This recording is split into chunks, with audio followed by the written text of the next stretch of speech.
एक कांच खंडूजा जी।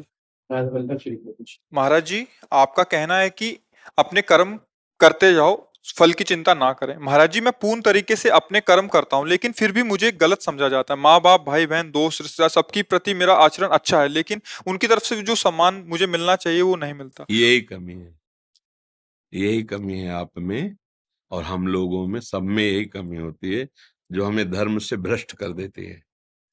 हमें अपने कर्तव्य का पालन करना है, हमें उनके कर्तव्य पर दृष्टि नहीं डालनी है। हम अपने कर्तव्य का पालन करें और वो मुझे सम्मान दें, ये बहुत प्रवृत्ति गिराने वाली है। ये बड़े बड़े अपराध करवा देती है।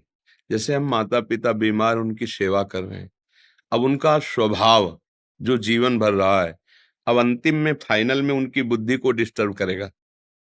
अब वो तुम करोगे सेवा, वो कर देंगे गाली।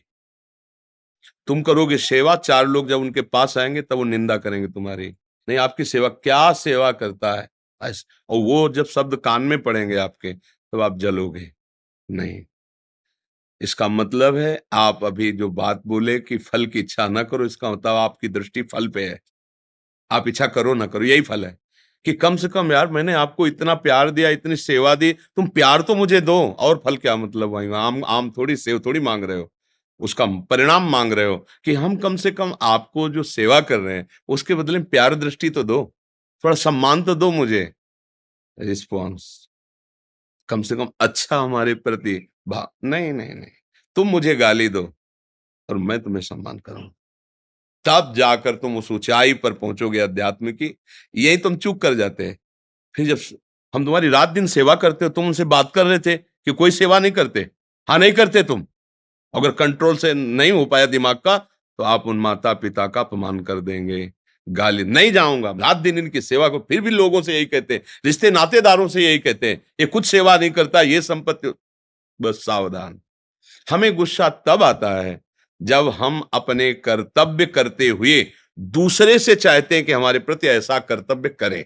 और अगर हम दूसरे से चाह खत्म कर दें, हम अपने कर्तव्य को देखें, तो कोई मुझे परास्त नहीं कर सकता। आप बोलो, इसमें कोई संशय? महाराज जी, उस समय तो जब गुस्सा आता है तो श्री राधा नाम लेके मैं अपने पूरी तरीके से करना, लेकिन बाद में जब अकेला होता हूँ मैं। तब अपनी गलती महसूस करो तो अपने आप ठीक हो जाओगे। तुम गलती वहां महसूस करते हो सामने, नहीं भाई, हमें अपने को सुधारना है। जब ये बात रखोगे ना, अगर आप हम पर श्रद्धा रखें, हमारी बात माने, तो आप ये बात मानो। जैसे डॉक्टर कहता है ना कि आपके अंदर ये कमी है, आप इसको इस विटामिन से पुष्ट कीजिए, आप बिना तर्क के स्वीकार कर लेते हैं। ऐसे ही अगर हमारे हृदय में अशांति हो रही, जलन हो रही है, तो हम कहीं त्रुटि कर रहे हैं। ये ना सोचे कि वो अगला आदमी सुधर जाए तो मेरी शांति हो जाएगी, कदापि नहीं।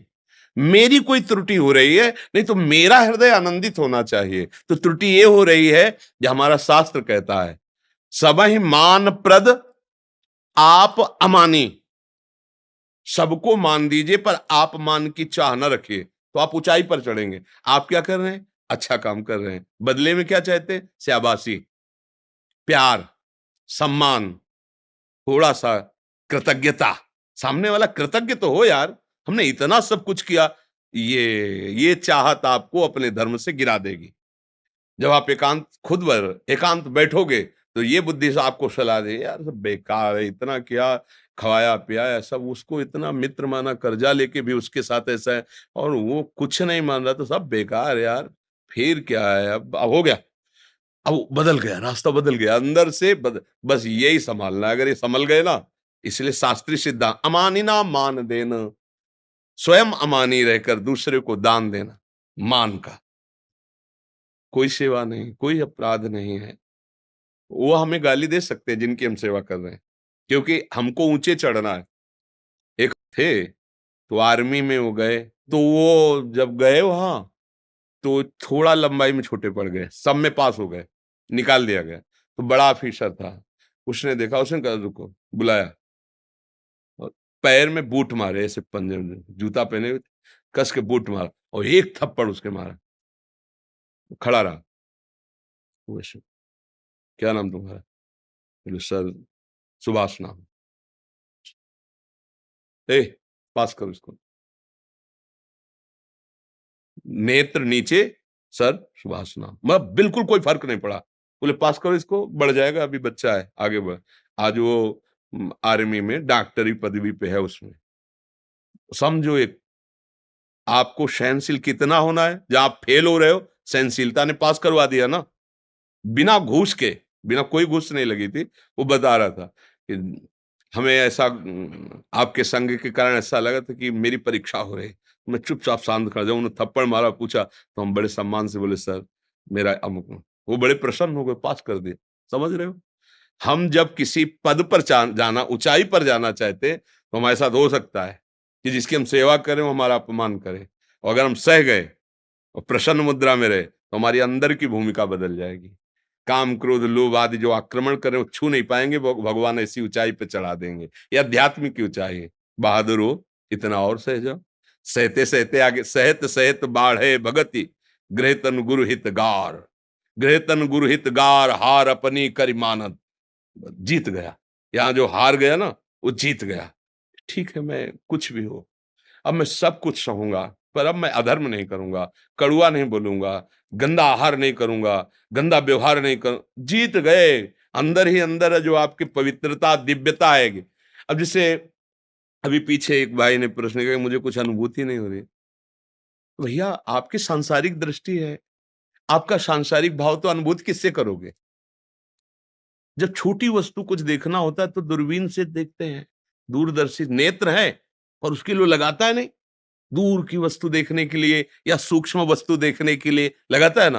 तो ये तो बहुत ही सूक्ष्म है, सूक्ष्माति सूक्ष्मम। भगवान का जो स्वरूप है वो अणुअणियान महतो महियान, इतना महान है कि तुम्हारी दृष्टि नहीं जाए पहुंच पाएगी, और इतना सूक्ष्म है कि तुम्हारी दृष्टि नहीं पहुंच पाएगी। तो उसके लिए जो हमें देखने की दृष्टि चाहिए, वो भजन से मिलती, साधना से मिलती, तपस्या पवित्र आचरणों से मिलती। अब ऐसे हो तो सब, अब आप चलो देखो अनुभूति, अगर अनुभूतियां ना होते हो, जो अपने लोग जी रहे हैं, किससे जी रहे हैं? अनुभूतियों के बल भी पर जी रहे। अगर उनका प्यार, उनका दुलार ऐसे पर्दा पड़ा मिले तो जी नहीं सकते भैया, एक क्षण नहीं जी सकते बिना उनके दुलार प्यार के। तो वो है या नहीं, ये तो बातें सब बहुत दूर गई। जैसे तुम हो ना, तो तुम तो बहुत दूर हो, इतने नजदीक हैं, इतना उनका प्यार है कि उनके सिवा और कोई अनुभूति नहीं है। बस चलो, परमार्थ पे चलो, बहादुर हो। बड़े भाग्य हैं जो आप अध्यात्म की सूक्ष्मता का चिंतन कर रहे हो, अपने अंदर की कमियों को पकड़ रहे हो, तो आगे बढ़ करके वही महान बन जाता है। गृहस्थी में ऐसे ऐसे महात्मा हुए गृहस्थी में कि विरक्त वेश वालों ने झुककर उनको आदर दिया है। पूज्य भाई श्री हनुमान प्रसाद पोद्दार जी महाराज, धोती कुर्ता चश्मा, गृहस्थ, पत्नी और पुत्री, लेकिन बड़े बड़े विरक्तों ने उनको।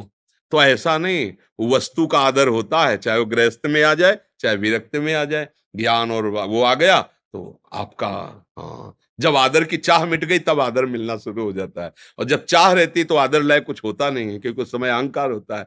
और जब वस्तु आती तब चाह खत्म हो जाती है, उसका महत्व खत्म हो जाता है। बढ़ो, आगे बढ़ो।